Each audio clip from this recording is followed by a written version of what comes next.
Bismillahirrahmanirrahim. Assalamualaikum warahmatullahi wabarakatuh. Alhamdulillah. Terima kasih kepada Ustadzah Rika selaku Kepala Sekolah TKIT At-Taqwa yang sudah menyelenggarakan acara ini. Terima kasih kepada teman-teman pendidik, ustadzah semuanya. Terima kasih buat bunda-bunda ayahanda yang sudah yang sudah duduk manis, duduk manis, duduk manis dan menyimak parenting from home kali ini ya.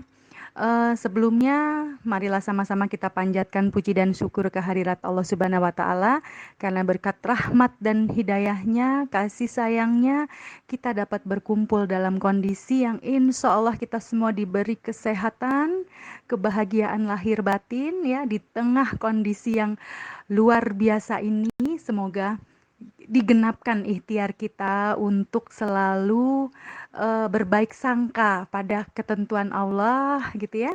Semoga dimudahkan semua ikhtiar kita. Sholawat serta salam juga tidak lupa kita haturkan kepada Nabi junjungan kita, Nabi besar Muhammad Sallallahu Alaihi Wasallam, uswah hasanah kita yang sangat kita nantikan syafaatnya di yaumil akhir. Baik, apa kabar nih bunda-bunda, ayahanda, teman-teman? Semoga semuanya sehat ya, sehat badannya, sehat fisiknya, sehat jiwanya, semua sehat ya. Sehingga apapun kondisinya kita bisa melewati dengan baik-baik saja begitu ya. Alhamdulillah saya senang sekali kita tetap bersemangat bertolabul ilmi meskipun dalam situasi yang agak sedikit kurang menguntungkan ya saat ini.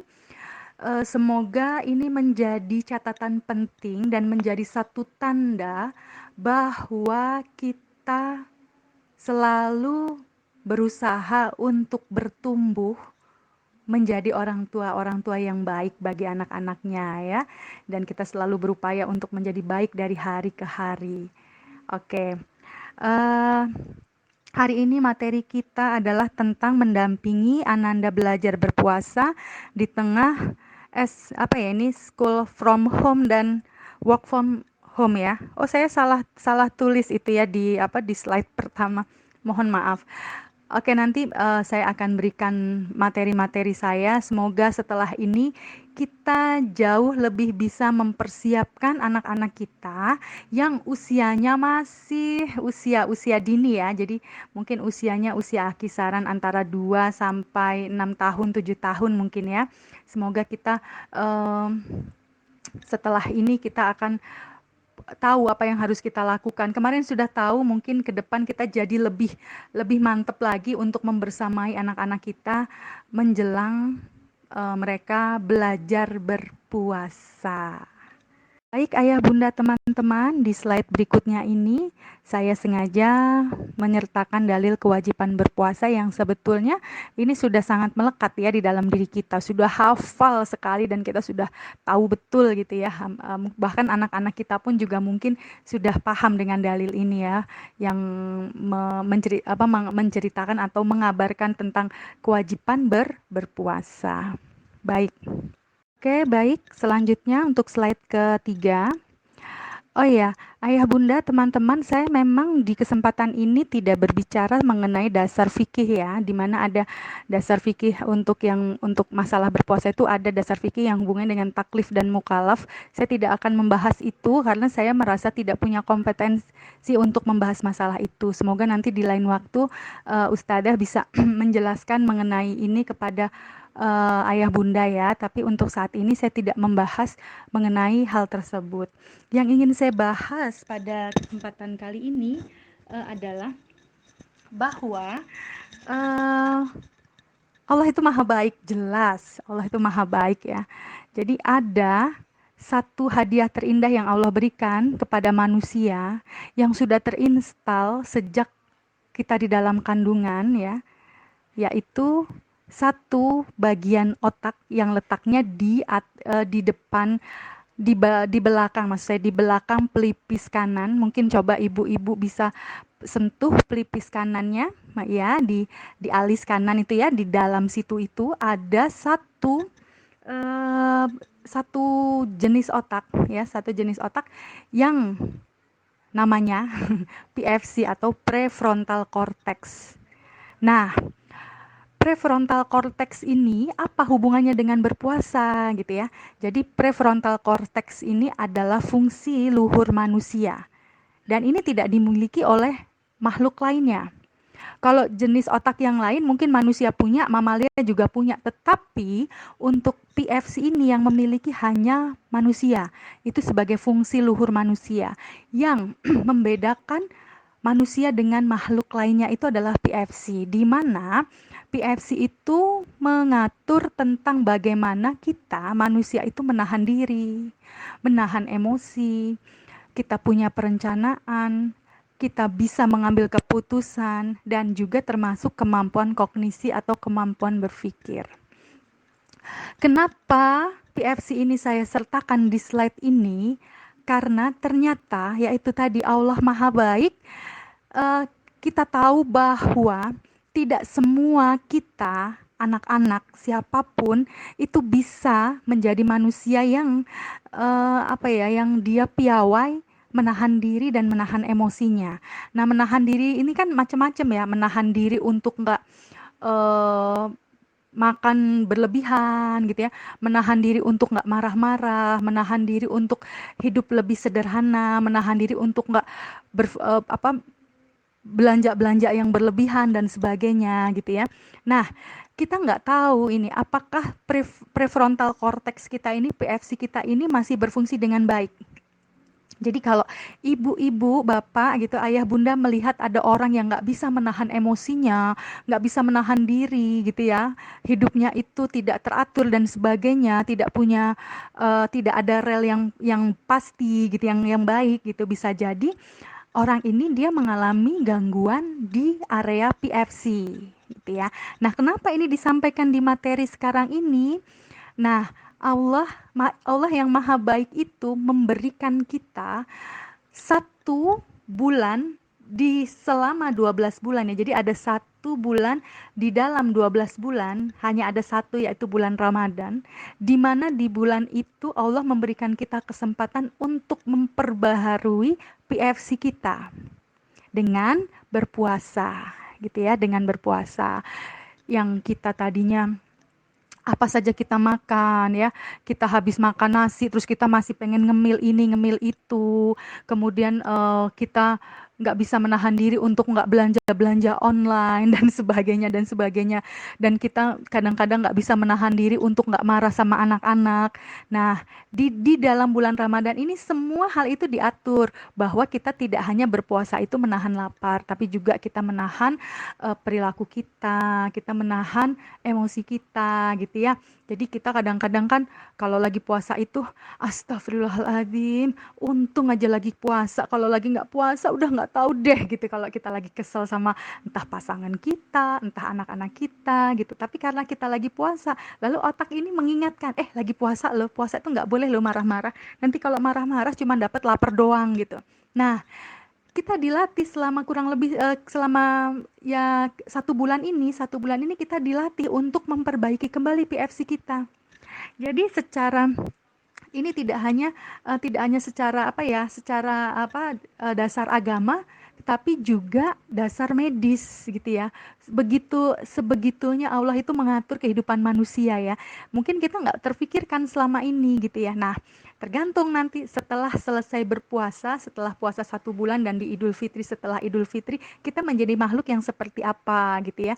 Apakah kita kembali lagi seperti 1 bulan sebelum kita sebelum puasa, ataukah kita masih ke bawa-bawa Ramadan gitu ya, kita menahan diri, kemudian kita juga menahan untuk nggak beli-beli secara berlebihan dan sebagainya ya. Jadi ada hubungannya PFC ini dengan berpuasa, bahwa berpuasa itu adalah satu pertolongan Allah kepada kita manusia untuk memperbaiki PFC kita.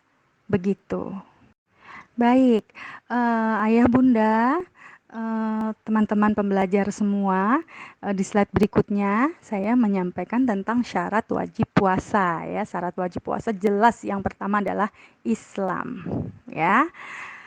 kemudian dia sudah balik, kemudian dia berakal dan mampu untuk berpuasa. Nah, kalau dari 4 syarat ini, mohon maaf nanti kalau ada koreksi, kalau mungkin ada syarat lain boleh disampaikan di sini ya. Saya sementara ini kok pahamnya baru 4 syarat ini ya, Ayah Bunda. Kalau syarat Islam jelas anak-anak kita ini sudah memenuhi syarat karena kita Islam ya, karena kita Muslim gitu ya. Kemudian kalau untuk yang berakal, insya Allah kita berakal, anak-anak kita pun juga berakal. Hanya mungkin ini kaitannya dengan ini ya, dengan mukalaf ya. Jadi dia akalnya berbeda dengan orang yang dewasa. Kemudian dia mampukah untuk berpuasa? Mampu atau tidaknya itu karena pembiasaan atau karena sebab dia dilatihkan dan karena sebab dia belajar. Kemudian balik, karena dia balik. Nah, balik itu berarti kan kalau balik itu kisaran anak usia ya relatif ya berbeda. Tapi yang jelas anak-anak yang sedang kita bahas sekarang ini itu memang mereka belum balik gitu ya. Mereka masih di usia yang kisaran sekitar 3 sampai 6 tahun dan mereka masih belum balik. Jadi sebetulnya anak-anak ini belum wajib berpuasa, belum wajib berpuasa. Tapi kadang-kadang kan anak kita belum wajib puasa ya Bu Lia, ya ada pertanyaan, belum wajib puasa berarti ya ngapain lah berpuasa gitu, jadi nggak usah puasa nggak apa-apa dong gitu kan, belum balik gitu ya. Puasa juga belum dicatat sebagai satu amal gitu. Saya pernah ngobrol dengan teman seperti itu. Tapi jangan salah, ternyata anjuran untuk mengajarkan anak-anak kita berpuasa itu, jadi anak-anak kita yang sedang kita bahas sekarang ini Ayah Bunda ya, itu ternyata Masya Allah, sudah dicontohkan oleh para umahat pada zaman Sahabiyah. Pada zaman Sahabiyah, beliau-beliau itu sudah membahaskan dan memikirkan tentang hal ini. Jadi sudah ada tuntunannya gitu loh. Jadi bagaimana nih anak-anak ini gitu. Harus bagaimana yang belum balik ini, cara berpuasanya seperti apa. Itu sudah diatur gitu, sudah ada contoh dan kita akan mengadopsinya saat ini gitu ya. Nah, Ayah Bunda, teman-teman, ini di slide saya yang keberapa ya ini ya? Ini slide yang keempat atau kelima. Ini adalah berikut hasil belajar saya ya di sini, cara umahat era Sahabiyah mendidik anak untuk berpuasa ya. Jadi sambil saya bacakan ya. Dari Arubai bin Muawid, ia berkata, Nabi Shallallahu alaihi wasallam pernah mengutus seseorang ke salah satu suku Ansor di pagi hari Asyura. Beliau bersabda, siapa yang di pagi hari dalam keadaan tidak berpuasa, hendaklah ia berpuasa. Siapa yang di pagi harinya berpuasa, hendaklah berpuasa. Ar-Rubai mengatakan, kami berpuasa setelah itu. Lalu anak-anak kami pun turut berpuasa. Anak-anak kami pun turut berpuasa. Kami sengaja membuatkan mereka mainan dari bulu. Mungkin kalau mainan dari bulu itu zaman dulu, mainan dari bulu, kalau sekarang kita menyebutnya boneka mungkin ya. Boneka dari bulu-bulu begitu ya. Jika salah seorang dari mereka menangis, jadi ketika anak-anak mereka menangis, merengek-rengek minta makan, kami memberi makan padanya, akhirnya pun mereka bisa turut berpuasa hingga waktu berbuka. Sebetulnya ini sudah dilakukan oleh kita orang tua ya, yang ketika anak-anaknya mulai belajar berpuasa gitu ya. Ini kan maksudnya kan mengalihkan ketika dia supaya dia tidak terbelenggu oleh waktu yang kok nggak sampai adzan maghrib gitu dan sebagainya gitu. Lalu para umahat di era Sahabiyah itu juga beliau-beliau itu sudah mengupayakan mengkondisikan untuk mengalihkan perhatian mereka dari rasa lapar, dari rasa tidak nyaman, karena anak-anak itu ketika belajar berpuasa yang mereka tahu itu memang baru aku lapar, aku nahan haus, seperti itu, belum seperti value life kita, belum tidak seperti nilai yang kita tanamkan ke dalam diri kita, karena memang masih di usia itu belum sampai pemikirannya seperti kita begitu. Para umahat itu membuatkan mainan, bahkan ketika mereka merengek minta makan ya diberi makan gitu ya. Jadi seperti itu. Kalau sampai merengek begitu ya, berarti mereka memang membutuhkan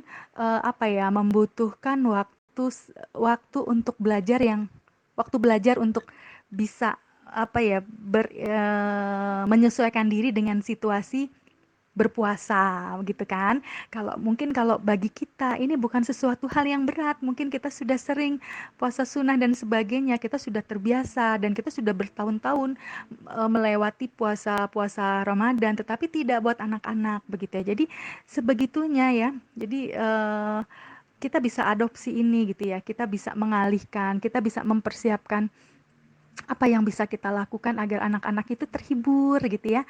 Kita bisa menciptakan permainan-permainan di rumah sehingga ketika mereka nanti berpuasa mereka tidak hanya disibukkan dengan menunggu kapan mereka berbuka puasa. Begitu ya Ayah Bunda. Oke, baik Ayah Bunda, teman-teman. Di slide berikutnya di sini nah ini kita lebih ke sekarang peran kita nih ya. Peran orang tua dalam mengedukasi puasa itu kita harus bagaimana begitu ya. Imam Nawawi rahimahullah mengatakan bahwa hadis yang sebelumnya itu ya, hadis di atas menunjukkan perintah untuk melatih anak dalam melakukan ketaatan. Melatih anak dalam melakukan ketaatan dan mendidik mereka untuk beribadah. Mendidik untuk beribadah. Akan tetapi, mereka tetap masih belum terbebani syariat atau belum mukallaf. Ya, jadi memang belum wajib bagi mereka. Mereka tidak terbebani syariat. Jadi apapun yang mereka lakukan itu karena masih sebatas berlatih. Berlatih untuk berbuat baik, taat. Ya, lebih baik ibadahnya gitu ya, seperti itu. Dan Al-Muhalla berpandangan, hadis ini mengandung pelajaran bahwa siapa saja yang mengajarkan anak untuk melakukan ketaatan kepada Allah, mengajak mereka untuk konsekuen dalam menjalankan ibadah, mereka itu akan diberi pahala lantaran hal itu. Mereka itu siapa? Mereka itu adalah kita. Sebagai ayah bunda, pendamping anak-anak yang sedang OTW belajar berpuasa gitu ya. Jadi kita nggak usah begini ya bunda. Ini pengalaman saya di 3 anak-anak saya ya. Jadi saya fokusnya bukan pahala yang mereka dapatkan gitu ya, bukan, tetapi melatih mereka dahulu gitu ya, melatih mereka dulu. Kalaupun itu bernilai pahala, itu nanti yang mendapatkan pahala itu adalah kita orang tuanya. Kenapa? Karena kita sedang berusaha untuk menggenapkan ikhtiar kita untuk mengajak anak-anak itu tunduk, patuh, taat pada perintah Robnya, seperti itu ya. Jadi susahnya kita bangunin anak sahur, kemudian susahnya kita merayu anak-anak itu untuk sabar ya nak ya, sebentar lagi jam 12, sebisa mungkin sampai jam 12 dia latihan puasanya, atau mungkin kalau ada yang dia sudah kuat mau kekeh mau sampai maghrib, tapi dia dikit-dikit pegang perut terus ngelihat jam, Umi kok lama banget jam 6-nya, kok lama banget maghribnya, lalu kita mendekati mereka dengan penuh cinta, membelai mereka, mengajak mereka bermain, itu Masya Allah pahala kita luar biasa gitu ya. Jadi memang saya pernah saya sudah melewati fase ini gitu loh.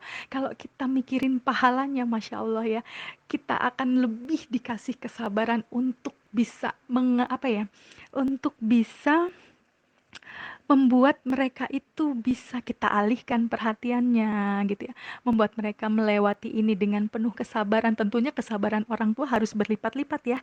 Orang tua sabarnya nggak diragukan, insya Allah ya. Ayah bunda di sini kesabarannya luar biasa, tetapi mungkin karena kondisi berpuasa ini maka kesabarannya jadi berlebih gitu, jadi lebih-lebih gitu, jadi bertambah-tambah gitu ya. Semangat bersabarnya lebih luar biasa karena kita diiming-imingi pahala-pahala karena kita melatihkan anak-anak kita untuk taat pada Robnya, seperti itu.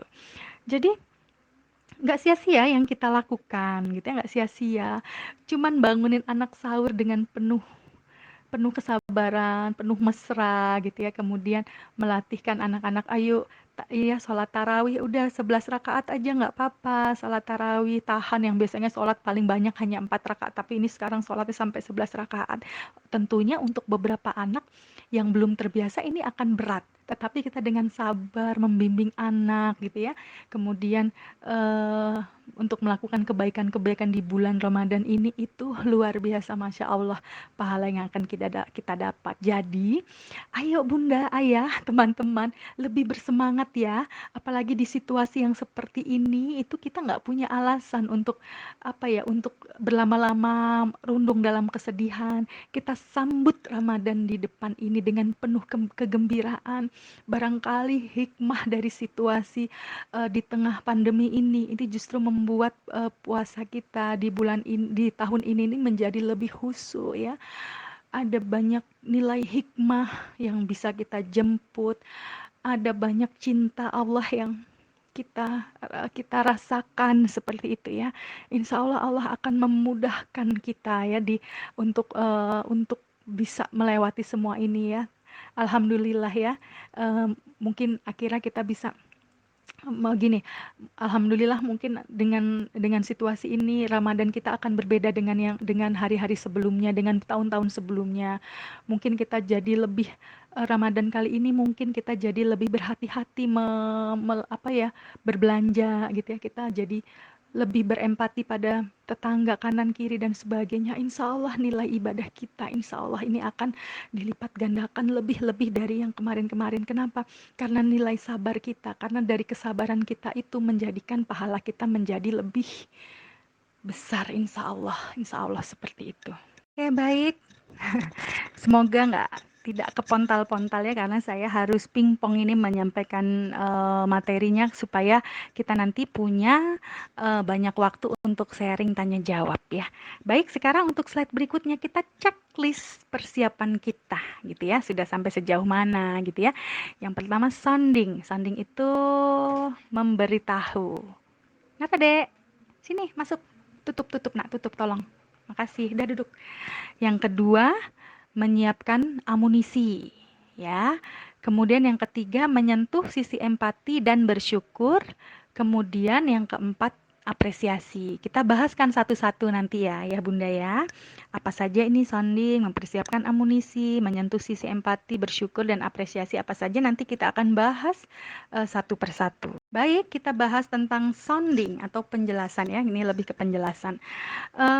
Sampaikan kepada anak-anak kita bahwa puasa itu adalah sebagai bagian kasih sayang dari Allah Subhanahu wa Ta'ala kepada manusia, gitu ya, kepada hambanya, gitu. Untuk anak-anak yang masih di usia TK, gitu, itu kita bisa menganalogikan atau menganalogikan atau membuat perumpamaan tentang beruang dan buaya. Bahwa beruang dan buaya itu pun juga berpuasa loh, Dek, gitu ya.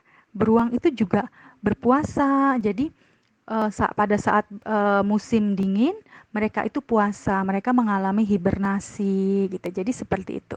Itu supaya mereka beristirahat sama seperti kita. Kalau untuk anak yang usianya masih di usia anak-anak kita menjelaskan secara medis itu kemungkinan mereka itu masih belum bisa paham, tapi kita mungkin lebih menjelaskan ini karena Allah sayang sama kita. Ya, jadi kita mau menanamkan Ar-Rahman Ar-Rahim, ya Rahman ya Rahimnya kepada anak-anak bahwa Allah itu Maha Pengasih lagi Maha Penyayang. Disuruhnya kita begini ini karena Allah tuh sayang sama kita gitu ya. Kita disuruh jeda seperti itu ya. Jadi seperti itu. Bisa juga dikasih tahu manfaat berpuasa gitu ya. Kalau mungkin dia sudah lebih paham sih bisa juga sih dikasih tahu manfaat berpuasa. Usus kita, pencernaan kita biar beristirahat karena dia capek gitu. Itu boleh juga. Tapi memang tidak semua anak itu bisa memahami analogi yang seperti ini begitu ya. Nah, kemudian puasa itu membuat makhluk itu menjadi lebih baik. Nah, bisa ayah bunda menganalogikan atau membuat perumpamaan seperti puasanya kupu-kupu. Ya, kupu-kupu itu kalau sedang di dalam kepompong, mereka tidak makan untuk beberapa waktu. Berapa hari, Dek? Kepompong. Berapa hari? Kepompong beberapa hari mereka tidak makan.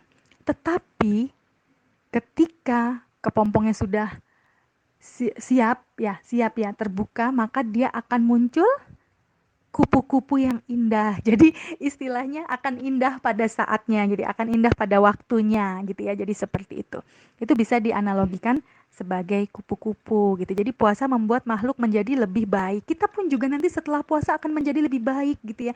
Nah, kalau kita menjelaskannya yang misalnya gini, kita akan menjadi manusia yang kembali suci dan sebagainya, itu mungkin tidak semua anak-anak paham. Tapi mungkin sampaikan, dianalogikan seperti kupu-kupu. Nanti kalau anak-anak bertanya, berarti nanti aku akan jadi lebih baik ya, Bu? Iya, nanti kakak jadi lebih sehat, pencernaannya jadi lebih baik gitu ya, menjadi kuat, nggak gampang sakit dan sebagainya seperti itu. Jadi disesuaikan dengan usianya. Puasa juga melatih kesabaran, tidak hanya rasa lapar. Jadi ini bisa dianalogikan, diperumpamain cerita kita tentang hewan ayam. Anak-anak itu kan paling suka didongengin ya ayah bunda ya. Jadi paling suka didongengin, apalagi kalau kita menggunakan perumpamaannya dengan hewan gitu. Mereka senang sekali.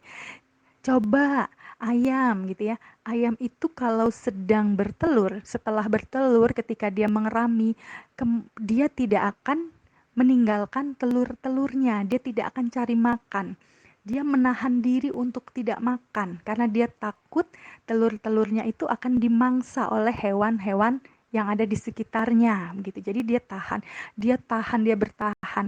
Tapi nanti karena kesabarannya, karena dia bertahan, tidak cari makan, dia sabar menahan lapar, maka dia akan bahagia karena nanti akan menetas telur-telurnya karena dia rami, seperti itu. Jadi kita bisa menggunakan men-sounding anak-anak dengan cerita-cerita yang seperti itu agar anak-anak itu lebih paham gitu ya. Cara berpikirnya kan masih sederhana anak-anak. Oke, seperti itu.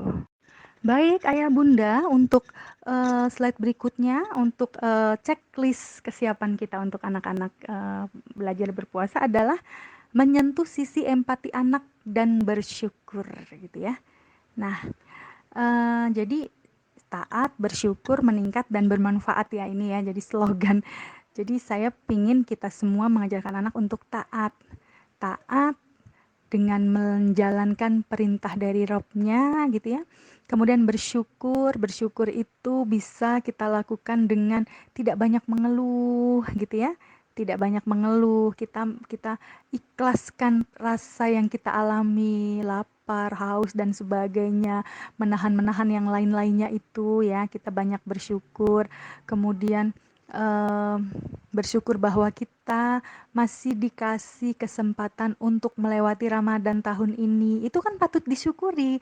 Ada banyak orang yang tidak punya kesempatan untuk melewati Ramadan ini, mungkin karena karena mungkin ada yang sudah meninggal, ada yang mungkin dalam kondisi sakit sehingga tidak diizinkan atau kondisi tubuhnya tidak memungkinkan untuk berpuasa. Nah, kita beruntung sekali, bulan yang satu tahun ini, bulan yang hanya ada di dalam hanya dalam satu tahun ini bisa kita manfaatkan untuk beribadah, karena tidak semua orang itu bisa beribadah gitu ya, dengan kondisinya yang berbeda. Kemudian meningkat, kalau kita taat, bersyukur, lalu kita meningkat kualitas hidup kita dan bermanfaat buat banyak orang. Nah, ayah bunda juga bisa menceritakan gitu ya, supaya dia tersentuh sisi empatinya gitu ya, dengan menceritakan tentang kesulitan banyak orang. Informasi data yang diterima, 820 juta manusia di dunia itu dalam kelaparan gitu ya, dalam kelaparan. Sehingga dengan kita menyampaikan hal ini, anak-anak itu menjadi lebih bersyukur gitu ya, lebih bersyukur bahwa ternyata walaupun kita hanya buka puasa dengan lauk yang seperti sekarang ini, kita bisa tetap bisa mendapatkan kehangatan bersama keluarga, kita tetap bisa makan gitu ya. Kita ceritakan, nggak usah jauh-jauh, mungkin tetangga kita atau orang-orang yang di panti asuhan dan sebagainya, itu bisa kita ceritakan agar apa? Agar sisi empati anak-anak itu tersentuh. Seperti itu. Oke. Baik, untuk slide selanjutnya, ayah bunda menyiapkan amunisi dalam puasa. Jadi amunisi ini kita mau berperang gitu ya. Kita mau berperang, berarti kita harus menyiapkan segala sesuatunya agar selama 1 bulan ini kita bisa memanfaatkan puasa bulan Ramadan ini dengan penuh hikmat dan totalitas gitu ya. Nah, untuk anak-anak itu mulai dari sekarang, harusnya memang ini materi kita berikan sejak kemarin-kemarin ya, sejak beberapa waktu yang lalu ya, supaya persiapannya lebih matang. Tapi tidak, insya Allah tidak masalah ya ayah bunda ya, kita tidak ada istilah terlambat untuk belajar, sehingga ini masih bisa kita lakukan mulai nanti malam mungkin ya. Jadi melatih anak untuk tidur lebih awal gitu ya, terus bangun juga lebih pagi gitu. Misalnya kalau bulan puasa kan mungkin bangunnya jam berapa? Jam 3, jam setengah 4 ya. Mungkin yang tadinya bangunnya agak siang, subuhnya jam setengah 6 atau jam 6 gitu ya anak-anak, mungkin bisa dibuat lebih pagi gitu ya. Ini disounding gitu, disampaikan gitu bahwa kalau bangun harus jam segini. Jadi nggak ada cerita anak yang namanya, kadang-kadang kan ada tuh orang tua kan untuk latihan berpuasa, boleh nggak eh, sahurnya siang ya. Ya, kalau memang anak belum terlatih untuk bisa, belum mampu untuk bisa bangun awal seperti kita orang tuanya, bolehlah agak agak sedikit siang, karena memang ini judulnya masih berlatih ya, masih belajar. Jadi yang namanya belajar itu memang karena belum dinilai sebagai satu ibadah gitu. Jadi masih dia belajar gitu. Pahalanya juga pahala pahala orang tua karena mendidik dan membersamai anak belajar berpuasa. Kemudian ajak dia menentukan target, ini harus punya ya. Jadi kalau anak usia 4 tahun ada nggak ya yang sudah mulai dia berani berpuasa? Insya Allah sudah mulai bisa disesuaikan dengan kemampuannya, bikin tulisan gitu. Meskipun anak-anak tuh belum bisa membaca ya, tapi bisalah kita buat semacam daftar gitu ya. Puasa hari pertama sahurnya jam berapa sampai jam berapa, kisaran gitu ya. Sampai jam berapa targetnya mungkin. eh, nggak usah muluk-muluk dulu, dicoba dulu sampai jam 10 gitu ya, sampai jam 10. Itu nanti kata-kata yang muncul adalah adek belajar puasa sampai jam 10 gitu ya. Kemudian adek belajar nanti berapa hari naik lagi, ada peningkatan sampai maksimal gitu ya. Sampai maksimal yang bisa dia lakukan begitu. Kemudian melatih kegiatan fisik gitu ya, supaya dia lebih, kalau dia terbiasa bergerak. Ini kan karena kita WFH di rumah terus gitu ya. Di rumah terus mungkin jadi mager ya, kita jadi kaum rebahan gitu ya Bunda ya. Jadi kaum rebahan, anak-anak juga mungkin sekali ya, semoga tidak ya. Tapi mungkin banyak keluhan anak jadi di rumah main HP terus, nonton TV, rebahan dan sebagainya, nggak ada aktivitas. Akhirnya yaitu anak fisiknya tidak terlatih untuk bergerak. Kalau di sekolah kan ada kegiatan olahraga dan sebagainya. Nah, ini diupayakan supaya apa? Supaya anak menjadi sehat.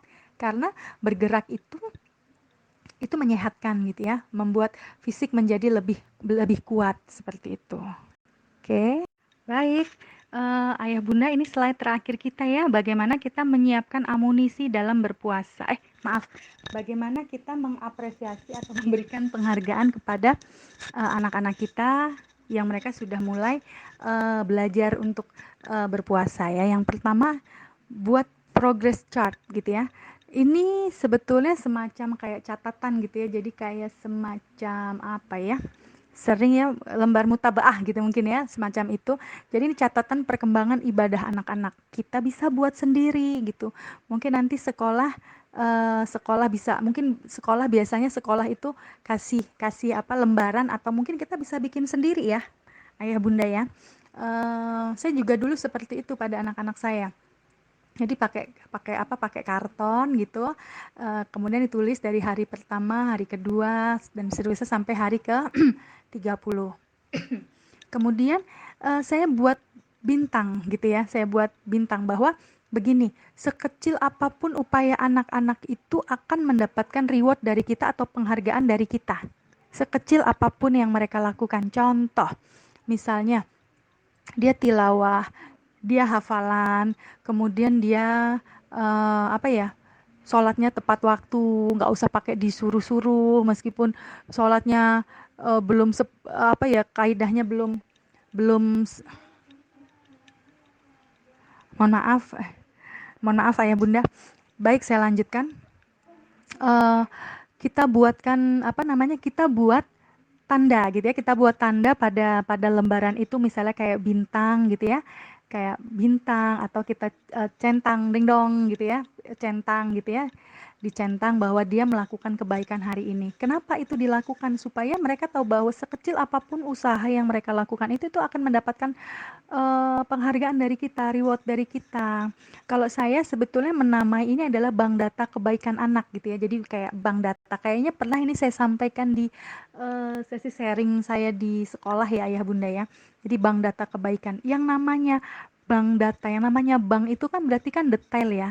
Misalnya kita punya simpanan uang di bank. Meskipun jumlahnya sekian juta terus di ujungnya ada 50 rupiah, 50 rupiah itu akan tertulis, bahkan 35 rupiah pun itu akan tertulis, sebegitu detailnya. Maka detaillah terhadap perilaku positif anak, bank data kebaikan anak sekecil apapun. Lalu rewardnya gimana?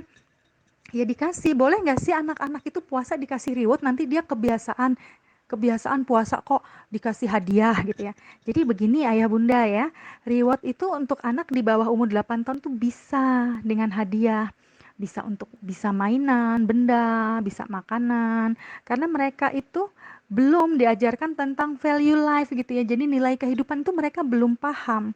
Yang mereka dan belum paham juga dengan belum paham banget dengan apa pahala itu seperti apa. Jadi fokus kita adalah yang penting anak dilatih berbuat baik dulu. Yang penting anak dilatih sholat itu 5 kali dalam sehari yang wajib. Yang penting anak dilatih untuk mau hafalan doa, hafalan hadis. Gitu dulu, gitu dulu. Jadi boleh-boleh aja anak-anak itu dikasih reward gitu. Nah reward itu macam-macam. Setiap orang pasti punya skalanya yang berbeda gitu ya. Jadi misalnya kalau bintangnya 5 maka dapatnya apa gitu ya. Kalau bintangnya dapat 10 mungkin es krim gitu. Es krim yang harga 5.000 itu anak udah seneng sekali gitu ya. Nanti buka puasanya boleh deh pakai es krim atau boleh deh dibeliin apa namanya snack-snack wafer-wafer kayak gitu, atau dia kesenangannya apa, atau mungkin bunda aku nggak mau makan, aku mau mainan, oke nanti kalau bintangnya sudah berapa kayak gitu. Jadi seperti itu. Nah seperti itu. Jadi dan sampaikan juga kenapa kalau adik banyak berbuat baik, kenapa kalau kakak banyak berbuat baik sehingga bintangnya banyak, terus bunda kasih hadiah. Karena bunda jadi dimudahkan oleh Allah untuk dapat rezeki, karena adik-adik karena kakak baik, karena adik baik, solih, mau beribadah, puasanya semakin kesini semakin baik, maka Allah kabulkan doa kita untuk dimudahkan rezeki sehingga bunda bisa beliin kakak, beliin adik makanan, jajanan, es krim gitu dan sebagainya gitu ya. Nah, itu untuk anak-anak yang seusia ini. Nanti kalau udah pelan-pelan, kalau dia udah umurnya di atas 8 tahun, baru boleh kita sisipin dengan apa namanya tentang paham bahwa nggak dapat hadiah berupa materi dari orang tua, tapi pahalamu itu luar biasa. Itu kalau sudah di atas 8 tahun ya. Sebetulnya sih ini bukan patokan si usia 8 tahun itu ya, tergantung setiap anak itu punya pemahaman yang tidak sama gitu ya. Ada anak yang usia 7 tahun sudah paham, ada anak yang belum paham di usia 7-8 tahun ya, karena hubungannya dengan usia mental anak-anak begitu ya. Jadi mungkin begitu Ayah Bunda, semoga ini memudahkan kita ya. Jadi sebetulnya hal-hal yang saya sampaikan ini mungkin sudah dilakukan, sudah dijalankan ya waktu-waktu yang sebelumnya untuk kakak-kakaknya. Mungkin seperti itu. Bisa sambil pelan-pelan disimak lagi voice note dari saya ya. Oke, silahkan. Oke, baik. Terima kasih Bunda Iim sudah bertanya. Pertanyaannya, saya paham pertanyaannya ya. Jadi putranya aktif dan sering loncat-loncat, lari-lari dan sebagainya ya. Lazimnya anak-anak di usia itu kan memang mereka aktif. Yang Ibu khawatirkan gimana kalau dia berpuasa padahal selama ini minumnya banyak. Oke, disonding dulu Bu ya. Bunda disonding dulu di awal kalau berpuasa itu kan jelas tidak boleh makan, tidak boleh minum sampai batas waktu yang disepakati bersama. Mau berlatih belajar berpuasa sampai jam berapa gitu ya. Nah, kemudian sampaikan juga Bunda kalau berpuasa itu mengurangi kegiatan-kegiatan yang bikin Bunda haus. Misalnya yang Bunda tadinya biasanya olahraga, Bunda olahraganya pagi gitu, bukan siang-siang, atau olahraganya juga dibatasi soalnya Bunda khawatir nanti Bunda haus seperti itu. Ceritakan yang konkret, jadi yang langsung to the point, nggak usah pakai perumpamaan. Itu kan jelas. Bunda sih begini karena Bunda takut Bunda nggak jadi haus dan Bunda jadi eh, kerasa pengen minum. Padahal kan nggak boleh kalau puasa minum kayak gitu kan. Nah kemudian sampaikan itu disampaikan, kemudian dicoba dulu di puasa hari pertama, sambil diingatkan kalau dia aktif dan sebagainya sambil diingatkan, "Kakak nggak apa-apa lari-lari begitu, bener nggak apa-apa," gitu. Kemarin Bunda bilang gimana? Ya udah kalau dia merasa nggak apa-apa ya sudah dia berarti kan dia kekeh dia punya apa ya dia memegang apa ya dia konsekuensi dengan pilihan dia untuk tetap tetap aktif gitu biarkan saja. Nanti kalau misalnya kesepakatannya jam berapa? Jam 10 tapi mungkin jam 9 dia haus sudah mulai haus ya Bunda bisa ajak dia main-main dulu dialihkan sampai nunggu 1 jam. Kecuali kalau dia udah meringik, udah kayak aduh orang yang menderita sekali karena haus gitu berat. Nah, kasih minum sedikit, kasih minum, terus kemudian disampaikan, diingatkan. Ya, tapi tetap dikasih penghargaan ya Bunda ya. Alhamdulillah, kakak hari ini belajar puasanya sampai jam 9. Padahal rencana kemarin jam 10 ya, tapi alhamdulillah kakak belajar puasanya sampai jam 9 gitu ya. Jadi nggak ada yang namanya puasa setengah hari, puasanya cuma sampai jam 9. Ini kata-kata yang kayak gini nih harus di apa kita kita pertimbangkan kembali gitu ya karena kita mau mengenalkan konsep berpuasa ya berlatih berpuasa itu disampaikan terus kakak belajar puasanya sampai jam 9 alhamdulillah besok kakak belajar puasanya sampai jam berapa jadi sebenarnya istilah puasa beduk itu nggak ada ya nggak ada istilah puasa beduk. Jadi puasa itu ya sampai jam 6 sore gitu, sampai jam 6 sore. Kalau dia puasanya hanya sampai jam 12 berarti alhamdulillah kakak hari ini belajar puasanya sampai jam 12. Barakallah ya kak, semoga besok kakak bisa nambah lagi waktunya, bisa mundur lagi dan sebagainya dan sebagainya. Tetap dikasih penghargaan dan itu tetap disonding di awal ya bunda ya, gitu. Oke, terima kasih ya bunda. Oke, terima kasih Pak Raindra ya. Terima kasih untuk pertanyaannya. Bisa di-list-kah kegiatan harian anak untuk bulan puasa? Sebetulnya ini ini ya Pak ya. Sebetulnya ini personal aja sih gitu ya. Jadi kita mau apa nih yang mau kita utamakan gitu ya. Misalnya bisa sholat sholat 5 waktu gitu ya. Sholat 5 waktu udah jalan. Kemudian sholatnya tepat waktu ditulis jamnya, jam berapa dia sholat tepat waktunya. Oh, kemarin kakak sholat duhurnya jam 1. Alhamdulillah kakak hari ini sholatnya jam 12.30. Berarti ada progres, ada peningkatan. Itu yang paling tahu Bapak. Ayah, yang paling tahu itu kita.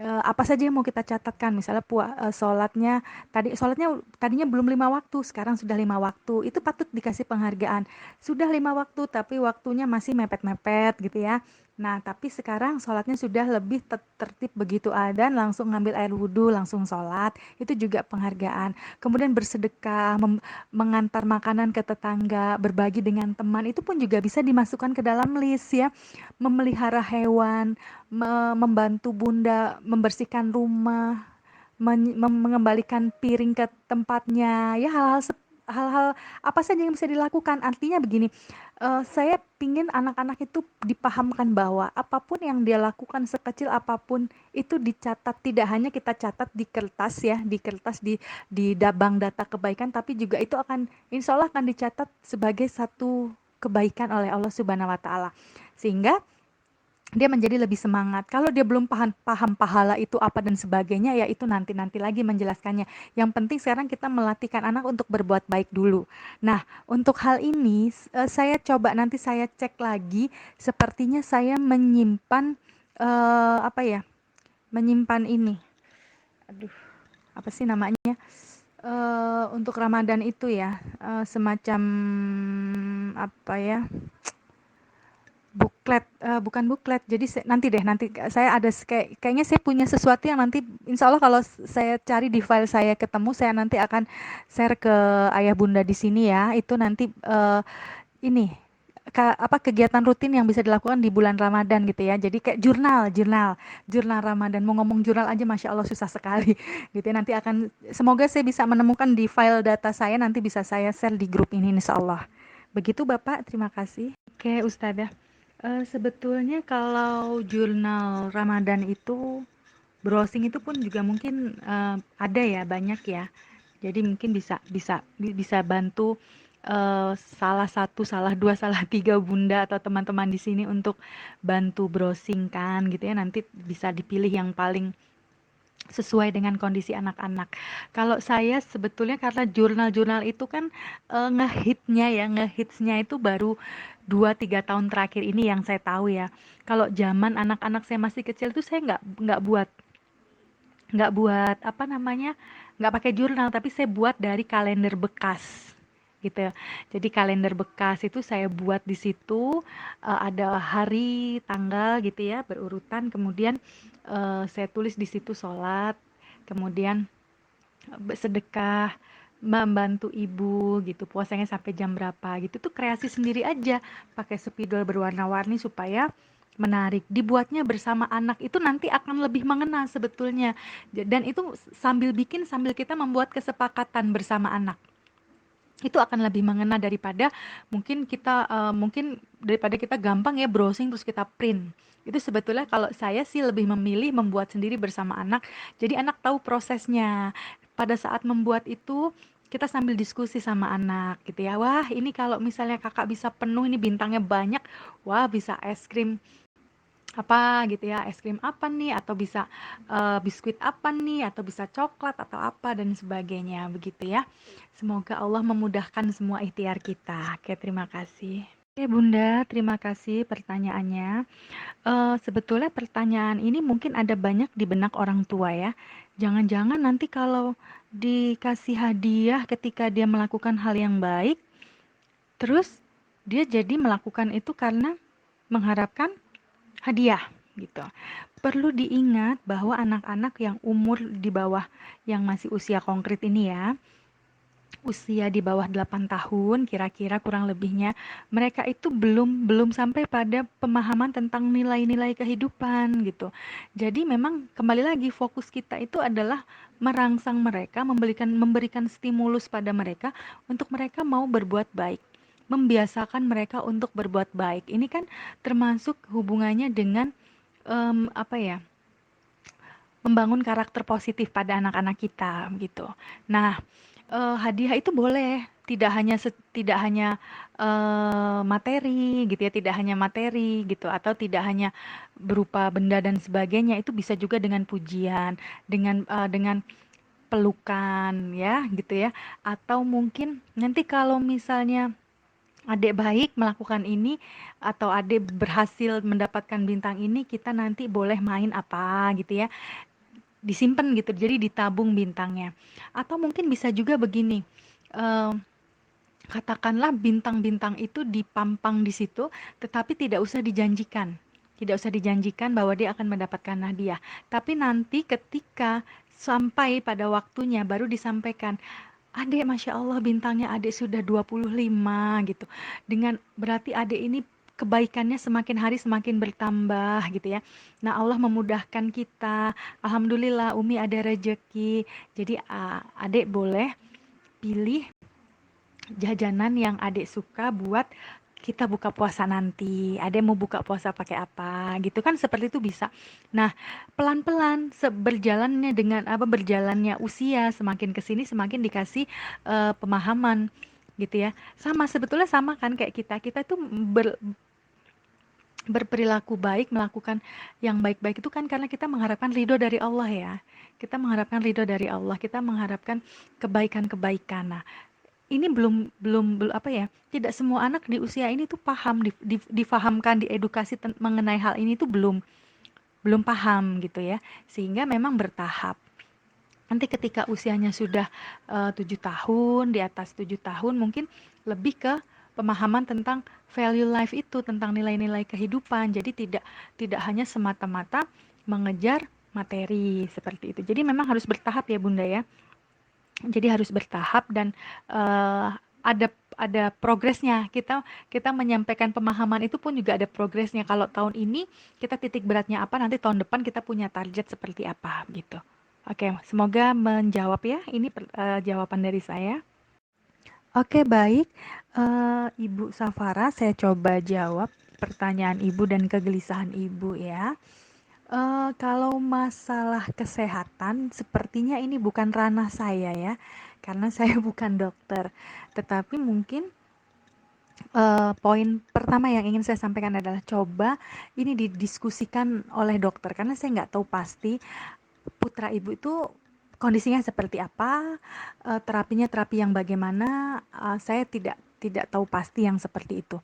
Mungkin bisa dikonsultasikan dengan dokter keluarga atau dokter yang biasa menangani adik ya, si kakak gitu ya. Nanti ada saran-saran praktis apa yang diberikan oleh dokter, mungkin akan diberi multivitamin atau diberi saran apa gitu ya. Tapi kalau saya ke anak-anak saya, kebetulan anak saya yang kedua itu juga perempuan sendiri, agak tidak sekuat, bukan lemah tapi tidak sekuat kakak dan adiknya ya. Pada waktu itu saya juga sempat meragu, tetapi karena anjuran berpuasa ini memang dianjurkan untuk anak-anak, untuk dilatihkan pada anak-anak, maka yang saya lakukan pada saat itu adalah saya tidak berkonsultasi pada dokter, tapi saya mencobakan hal-hal yang mencobakan ikhtiar yang lain dengan misalnya konsumsi madu gitu ya. Itu sih anak saya, karena saya paham paham kondisi anak saya, tapi saya tidak tahu kondisi putra ibu, kondisi fisiknya seperti apa. Eee, Coba mungkin untuk berpuasanya ini usia berapa ya? Oke, usia berapa ya? Oh, tidak ada usianya ya, mungkin usia sekitar 3 atau 4 tahun ya. Mungkin bisa dilatihkan pelan-pelan dulu aja puasanya Bunda ya, karena yang namanya berlatih ini memang tidak bisa dipaksakan. Jadi tubuh ini juga butuh beradaptasi dengan situasi yang baru, dengan metabolisme yang baru. Jadi kalau terlalu langsung jeglek itu nanti tubuhnya juga kaget. Meskipun saya percaya insya Allah yang namanya berpuasa itu insya Allah itu justru menyehatkan gitu ya. Itu Entah entah memang Allah itu sudah mengatur sedemikian sedemikian rupa orang-orang yang berpuasa itu akan semakin sehat badannya begitu ya. Nah, sampaikan juga ini disugesti anak-anak, "Adek, kalau adek berpuasa itu nanti Allah akan membantu kita untuk menjadi lebih sehat." Karena janji Allah seperti itu, berpuasa supaya sehat gitu. Itu disugesti seperti itu. Kalau sudah disugesti seperti itu, otak akan memerintahkan bahwa puasa ini bikin aku sehat, puasa ini bikin aku sehat. Itu ikhtiar yang pertama. Ikhtiar yang kedua, ikhtiar yang ketiga adalah mungkin puasanya bertahap. Mungkin kalau tadi saya menyarankan jam 9, jam 10, mungkin sampai jam 8. Jam 8 dia sudah mulai makan lagi. Alhamdulillah hari ini puasanya, belajar puasanya sampai jam 8. Oke, 2 hari sampai jam 8. Nanti adik mau sampai jam berapa besok, ditambah 30 menit lagi. Jadi tubuh ini juga beradaptasinya pelan-pelan gitu ya. Nah, untuk masalah kesehatan dan sebagainya saya menyarankan untuk dikonsultasikan ke dokter atau tim kesehatan yang di sekitar ibu ya. Biasanya di desa itu kan ada bidan atau ada dokter di sekitar ibu ya, dokter dokter keluarga yang bisa ibu mintai pertimbangan ini harus bagaimana, karena mohon maaf saya tidak tahu kondisi persis putra ibu dan ini bukan ranah saya sebetulnya untuk menjelaskan untuk menjelaskan terkait dengan hubungannya dengan kesehatan gitu ya. Oke, terima kasih ibu. Baik Ustazah Lia. Teman-teman, ayah bunda, terima kasih atas waktu dan kesempatannya pada sore hari ini. Semoga yang saya sampaikan sedikit membawa manfaat buat kita semua, terutama untuk mengenalkan atau mendampingi anak-anak kita belajar berpuasa ya. Semoga kita selalu dimudahkan oleh Allah Subhanahu wa taala dalam menggenapkan ikhtiar kita sebagai orang tua. Semoga segala upaya kita dicatat sebagai satu amal ibadah gitu, karena kita menjalankan peran kita sebaik-baiknya menjadi orang tua. Mohon maaf lahir batin ya, teman-teman, para ustadzah semua, ayah bunda, semua mohon maaf lahir batin kalau ada yang kurang berkenan dari yang saya sampaikan. Selamat menyambut bulan Ramadan, bulan kemenangan. Semoga Ramadan kali ini adalah Ramadan yang paling berkesan dan penuh pertolongan dari Allah, dan semoga dosa-dosa kita diampuni dan semua doa pengharapan kita dimudahkan dan diijabah oleh Allah Subhanahu wa taala. Terima kasih. Billahi taufik wal hidayah. Wassalamualaikum warahmatullahi wabarakatuh.